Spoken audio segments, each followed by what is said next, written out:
Good day and good evening sa mga listeners ng aming programa. Pakinggan po natin ang maiksing storying ibabahagi ko sa inyo. You can call me Brenda. I'm 37 years old and a doctor sa isang ospital dito sa Kalakhang, Maynila. I'm actually a surgeon at sa profesyon ko nakilala ang mister kong si Roger. Isa siyang anesthesiologist. Madalas kaming magka-partner sa tuwing may mga operation sa ospital. Kaya masasabi mo ring madalas kaming magkasama. Sa 7 years naming magkasama bilang mag-asawa, ay hindi naman nagkulang sa akin ang mister ko. May 2 kaming anak at nag-aaral sa magandang paaralan. Ang mister ko naman kahit pabisi sa trabaho ay hindi pa rin nakakalimutang lambingin ako. Kahit magkasama kami sa bahay ay madalas pa rin niya akong batiin sa duty. Isorpresa ng yakap at halik. Wala na akong hahanapin pa at talagang maligaya na ako sa piling ng aking asawa. Pagdating naman sa kama ay aktibo pa rin naman kami. Pero dahil na rin sa trabaho, ay hindi masasabing madalas na katulad ng dati. Nasanay na rin naman kami at nasasatisfy pa rin naman ako ng mister ko. Kahit daddy body na siya, ay malakas pa rin ang kanyang resistensya dahil madalas siyang mag-ehersisyo. Ganon rin naman ako. Hindi ko hinahayaang hindi maging fit ang katawan ko. Isa sa assets ko ang pagkakaroon ng magandang hubog, lalo na sa abdominal area. Kaya kahit sakto lang ang kalusugan ng hinaharap at likuran ko, talagang lumalabas raw ang pagkahad ko dahil sa hugis ng bewang ko, ang sabi ng mister ko. At minsan ay hindi ko rin naman naiiwasan ang magkaroon ng mga secret admirers. Hindi naman ako kagandahan, Diyos ko, pero ilang beses kong narinig na kamukha ko raw si Patricia Javier, pero tinatawanan ko na lang. Nariyan ang may mag-iiwan ng message sa office ko. Flowers, gifts, at mga emails. Alam ko namang nasa ospital lang rin sila. Rare ang magkaroon ako ng maliligaw na pasyente or kasama ng pasyente. Pero dahil alam nilang may asawa na ako, tumitigil na rin sila. I'm very happy with my husband and I could not ask for more. Matapos ang isang matagal na operasyon, ay nagpasya ako at ang mister ko na magpahinga sandali sa lounge area ng surgical ward. Medyo kritikal ang pasyente at natapos na ang aming operasyon, maggagabi na.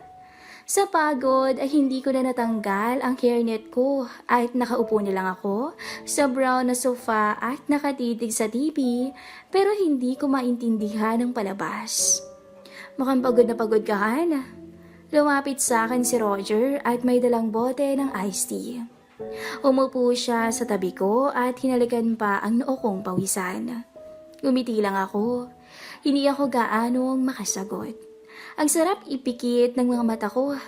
Idinikit ko ang malamig na bote ng iced tea sa gilid ng noo ko. Thanks, Han. Sagot ko naman sa kanya. Masakit ba ulo mo, Han? Tanong niya.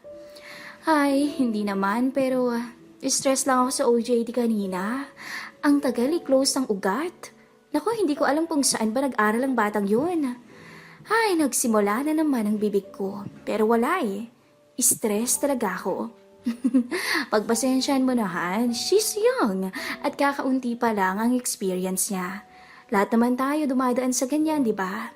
You're just stressed out. Baka gusto mo munang magpahinga saglit sa office mo, Han. Siguro nga, Han. Hello po, Doc Roger. Kukunin ko lang po yung basura. Biglang nagsalita si Mando, ang janitor sa floor namin. Oh, ayan. Tamang-tama. Mando, halika rito at may kailangan ako sa'yo. Wika ni Roger at lumapit naman ang binata. Matipuno ang katawan nito at kayumanggi. Sakto lang din ang mukha niya kaso medyo maraming tagyawat. Sa trabaho ba naman niya ay talagang magkaka-pimples ka? Ano po yan, sir? Tanong niya. Ahan, itong si Mando pala magaling magmasahe. Why don't you let him give you a massage para naman ma-relax ang pakiramdam mo? Gulat ako sa mungkahi ni Roger. Okay lang ako, Han. I can handle it naman eh. No, Han. I think you needed a good massage. Ikaw na lang magmasahe sa akin, Han. Han, parehas tayong pagod. Besides, magpapamassage rin ako kay Mando after mo. Okay lang ba yon, Mando? Okay lang po, Dok. Hindi pa naman po ako ganun kapagod. Nakita ko pang tiningnan ni Mando ang katawan ko.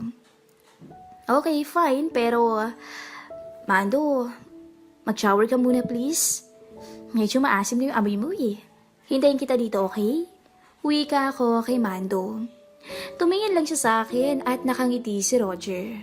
Well, I don't wanna sugarcoat it. Yun naman talagang naamoy ko eh. Sige po, doktora. Balik na lang po ako. Ramdam ko ang medyo nahihiyang boses ni Mando bago ito umalis. Ay, nagsisimula na naman ang pagiging masungit mo, Hana. Well, may naamoy naman talaga ako, Han. Ayoko namang mga misuka kami sa loob ng office ko, no?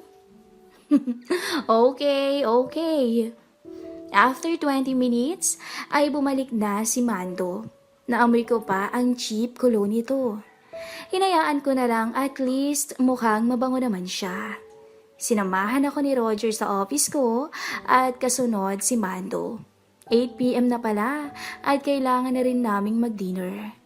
May isang maliit na bed ang gilid ng office ko. Inayos ko ang kortina para may kaunting takip. Umupo naman sa sofa sa gilid ng kortina ang mister ko at binuksan ang TV. May dala ka bang oil, Mando? Meron po. Efficacent oil nga lang po. Okay na yan. Sige, talikod ka muna, ha? Sinunod naman ito ni Mando. Sinabit ko ang white coat ko sa gilid ng upuan ko. Pati blouse ko, inalis ko na rin. Nakasuot pa ako ng palda at black stockings pero di ko na to tinanggal. Sumampa na ako sa kama at dumapa. Okay, Mando, I'm ready na. Likod lang po, doktora? Tanong niya. Isama mo na rin yung balikat at bato ko. Sige po. Kitang-kita ni Mando ang makinis na likuran ko. Naramdaman kong humaplos ang mainit na palad ni Mando sa ibabaw ng likod ko. Ikinalat muna ang oil sa balat ko at saka nagsimulang i-massage ang ibabaw ng likuran ko. Magaspang at medyo mabigat ang pagmasahe sa akin ni Mando. Hindi ko maiwasang mapahinga ng malalim. Masarap palang massage niya although untrained siya, pero namangha ako sa husay niya. Pumikit na lang ako and I let him do his thing. Doc, okay na po. Ang wika ni Mando. Ha? Tapos na? Nagulat ako. Parang ang bilis yata. Nakatulog po kasi kayo, Doc, kaya feel nyo sandali lang. Pero tapos na po. Kumusta po yung pakiramdam nyo? Dito ko naramdaman na medyo malamig ang likod ko. Ginahawa nga ang pakiramdam ko at medyo gumaan. Tumayo muna ako at tinakpan ko ang kalusugan ng harapan ko, ng damit ko, tsaka tiningnan ko si Roger. It seems nakatulog na pala siya sa sofa pero bukas pa rin ang TV. How long I was out? Tanong ko kay Mando. Po? Hindi naintindihan ni Mando ang tanong ko. I mean, gaano ako katagal nakatulog? Siguro po kalahating oras din po, Dok. Ramdam kong medyo mabigat at masakit ang mga binti ko. I guess I have time. Hindi na rin naman ako masyadong gutom. Well, Mando, pwede mo bang imasahe pa yung paa ko? Medyo masakit rin eh. Don't worry, bibigyan na lang kita later. Sensya na't naabala pa kita, ha? Okay lang po yun, Dok. Sanay naman po ako sa pagod. Okay, sige, labas ka na muna, ha? Tanggalin ko lang yung stockings ko. Pumunta sa likod ng kortina si Mando at dito ko tinaas ang palda ko tsaka inalis ang stockings ko. Sinuot ko na ulit ang blouse ko at dumapa ako ulit sa higaan. I'm ready, Mando, ang sabi ko. Okay po, Doc. Sinimulan niyang lagyan na naman ng oil ang kaliwang paa ko kung saan siya nakapwesto rin. Piniga-piga niya ang paa ko at inunat-unat pa to. Tulad ng kanina ay ramdam ko ang alapaap ng bawat haplos ng magaspang niyang mga kamay. Pumikit na lang ako ulit at ninamnam ang nakaka-relax na massage ni Mando sa paa ko.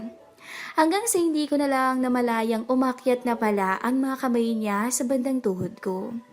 Pero huminto siya nang marating sa dulo ng laylayan ng aking palda at bumaba ulit ito.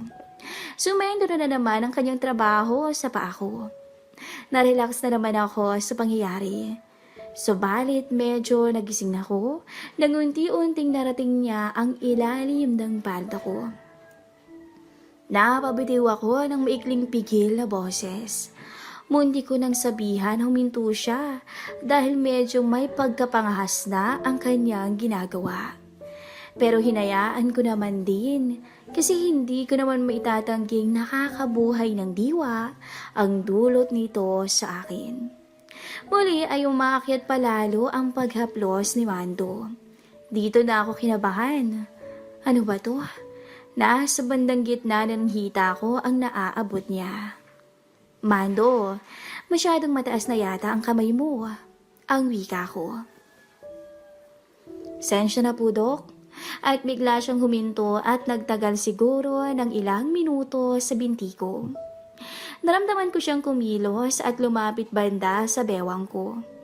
Dahil nakadapa ako at nakarelax ang kamay ko sa gilid ng katawan ko, nagulat na lang ako nang idikit ni Mando ang harapan ng kanyang short sa akin. Kinagulat ko. Ang bilis nagtibok ng puso ko pero hinayaan ko pa rin siya. Hinahayaan ko siyang magpakasasa sa akin. At nasa likod lang ng kortina ang mister kong natutulog. Sinubukan ni Mando na abutin ang aking iniingatang bagay mula sa aking suot. Pero pumalag ako. Okay na yan, Mando. Doon ka naman sa kabila. Ang utos ko sa kanya. Medyo paus pa ang boses ko. Hindi ko alam ang sasabihin ko. Kinakabahan talaga ako. Dapat sana pinatigil ko na si Mando pero ano ba tong nasabi ko at inutusan ko pa siyang lumipat sa kabilang paa ko. Lumipat ng pwesto si Mando. Tulad ng nauna, dinikit niya ulit ang umbok sa kamay kong nasa gilid ng katawan ko. Hindi ko na napapansin ang kanyang pagmassage sa paa ko dahil nakafocus na ako sa kanya. Seriously, ang lakas ng loob ng batang to. His mid-20s if I guessed correctly. Nakasuot siya ng manipis na trouser kaya talagang dama ko ang bagay na yun. Medyo mabigat din pala ang kanyang hininga. Kinakabahan rin siya. Pero I don't know what really went inside my head pero bigla na lang akong napahaplos na rin sa kanyang harapan. I guess Mando got the hint na nag-iinit na ako. Wala na tong hiya-hiya. At biglang ibinukas niya ang aking mga binti. Oh my, isa tong malaking pagkakamali. Bakit ko siya hinahayaang gawin ang mga bagay na to sa akin? Pero bakit parang gusto ko siyang pagbigyan? Maya-maya ay hindi ko na napigilan si Mando nang hawiin niya ang munting telang panloob ko at pumwesto sa aking harapan. Naramdaman ko na lang na binaba niya ang zipper ng trouser niya. Tumingin ako sa kanya. Nagkatitigan kami. Napakagatlabi ako sa kanya at ngumiti sa akin. Pumikit ako ulit at sa puntong yon ay hinayaan kong makuha niya ako ng buo. Habang ang mister ko ay nasa likod lang ng kortina at walang kaalam-alam sa milagrong nangyayari. Grabe, never in my dreams na bibigay ako sa isang janitor at masahista.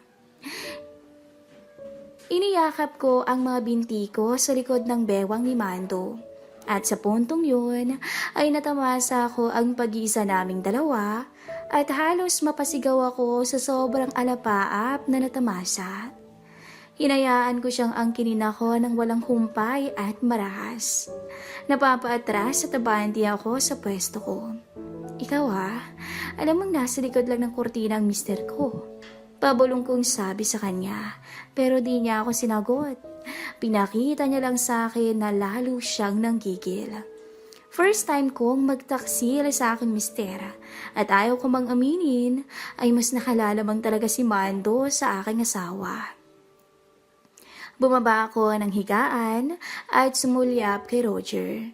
Naka-side position ito at nakatilikod sa amin. Tulog pa rin. Hindi ko na malayang lumapit na pala sa likod ko si Mando at muli akong niyakap at hinila. Mando, no! That's enough! Ang sexy niyo po, doktora. Matagal ko na pong pinapangarap na mangyari to. Bulong niya sa akin.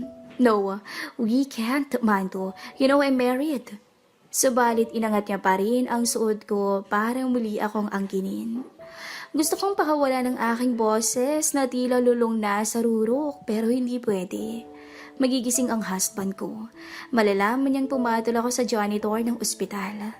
Napakagatlabi na lang ako, pero hindi ko iniiwasang mapapasigaw pala ako. Han? Shit, si Roger.